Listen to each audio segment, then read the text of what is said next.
एक मीनार के शीर्ष का उन्नयन कोण 30 डिग्री है। मान लेते हैं ये मीनार है, ए बी कोई मीनार है, उसके शीर्ष का उन्नयन कोण 30 डिग्री है। ये उन्नयन कोण आ गया उसका 30 डिग्री, ये बिंदु सी है। यदि प्रेक्षक मीनार की ओर 20 मीटर आगे बढ़ता है, मतलब यहाँ से वो 20 मीटर आगे बढ़ता है, इस बिंदु पे आता है, ये मान लो डी बिंदु है, तो उन्नयन कोण 15 डिग्री बढ़ जाता है। 15 डिग्री मतलब 30 + 15 हो जाता है। तो इस जगह पे उसका उन्नयन कोण 45 डिग्री हो जाएगा। 45 डिग्री हो गया। मीनार की ऊंचाई ज्ञात कीजिए। हमें ये ऊंचाई ज्ञात करनी है, ए बी की ऊंचाई। मान लेते हैं ए बी बराबर h है और डी बी को x ले लेते हैं हम, क्योंकि ये तो हमें 20 मीटर दिया है, 20 मीटर आगे बढ़ता है। यहाँ दो त्रिभुज हैं हमारे पास। एक त्रिभुज है ए बी डी जिसमें 45 डिग्री कोण दिया है, दूसरा त्रिभुज है ए बी सी जिसमें 30 डिग्री कोण दिया है। इन दोनों त्रिभुजों का प्रयोग करके हम पूरे प्रश्न को हल करेंगे। पहला त्रिभुज लेते हैं हम ए बी डी। त्रिभुज ए बी डी में tan 45 डिग्री बराबर लंब बटे में आधार ए बी बटे में बी डी। tan 45 एक होता है, ए बी हमारे h माना हुआ है हमने, और ये x है। तो यहाँ से हमें मिल गया x बराबर h है। x और h में आपस में संबंध आ गया। अब हम दूसरा त्रिभुज लेते हैं। त्रिभुज देखो, दूसरा त्रिभुज क्या है, ए बी सी जिसमें 30 डिग्री कोण दिया हुआ है। तो त्रिभुज ए बी सी में लेते हैं हम।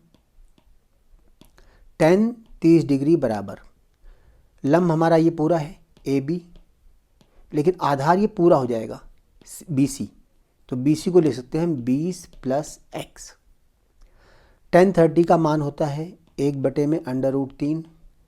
ए बी h लिया हुआ है हमने, और ये देखो 20 + x, 20 + x ये आ गया।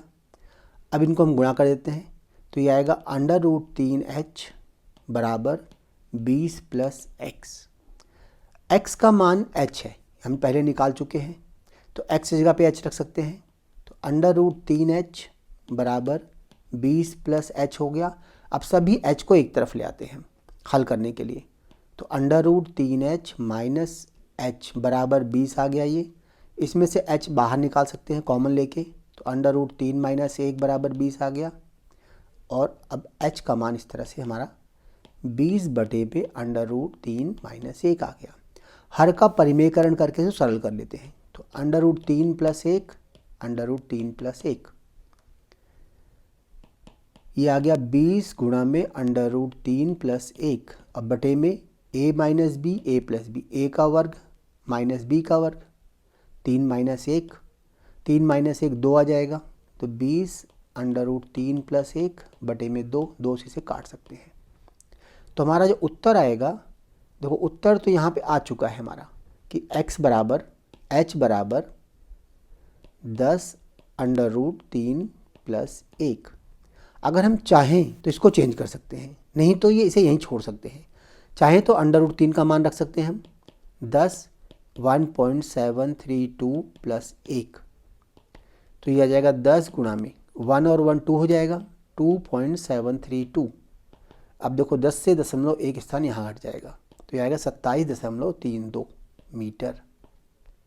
ये हमारा h का मान आ गया। अगर हम उत्तर को यहाँ छोड़ते हैं तो ये भी सही है, और यहाँ छोड़ते हैं ये भी सही है। दोनों में से कहीं भी छोड़ सकते हैं। हमें इसमें ऊंचाई ज्ञात करनी थी। ऊंचाई 10 √3 + 1, ये भी छोड़ सकते हैं। ये भी इसका उत्तर है।